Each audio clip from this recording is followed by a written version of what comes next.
اسمحوا لي أن نلقي شعاعا من نور على شخصية كانت من العاملين بالمدرسة، شخصية رحلت عنا يوم 12 ربيع أول عام 1437 الموافق 23/12/2015.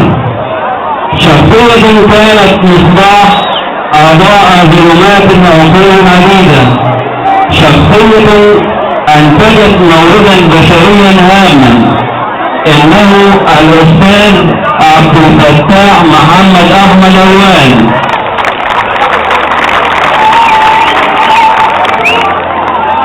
من منا لا يتمنى أن يكون في بساطته إخلاص في عمله؟ من منا لا يتمنى أن ينجب أولادا صالحين صالحين للمجتمع مثلما أنجب؟ لقد كان فوضا شامخا، لقد كان قامة، لقد كان هامة.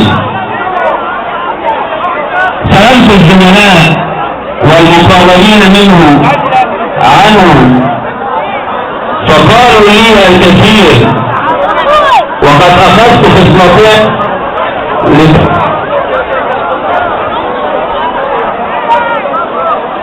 لشيء عنه. أولها أنه كان عفيفا، أولها أنه كان عفوف النفس، كان أول الحاضرين رغم سنه رغم مرضه رغم مكانته. والثانية أنه كان يسعى لقضاء حوائج الناس في أهل بلدته، والرسول صلى الله عليه وسلم يقول: إن من أمتي من هم آمنون يوم الفزع الأكبر. قيل: من يا رسول الله؟ قال: الذين يسعون في قضاء حوائج الناس. واسمحوا لي أن أعرض عليكم بعضا من مراحل جهاده في الحياة. الميلاد 25/7/56، المؤهل بكالوريوس علوم وتربية شعبة رياضيات 78. أول مدرسة عمل بها مدرسة الدنيا الإعدادية 78، ثم الخدمة العسكرية 80، ثم عاد للعمل في العباس الإعدادية، ثم البطل العباسي عام 1983. عمل بعد ذلك في الثانوية الصناعية ببورسعيد 84، ثم مدرسة تحقيق الثانوية. في عام 2003 في مدرسة طوق الثانوية بابو كبير، وفي 2012/2004 في الثانوية بنين بالإسماعيلية، وفي 3/9/2005 في المدرسة القبطوية الثانوية المشتركة، وحتى وفاته.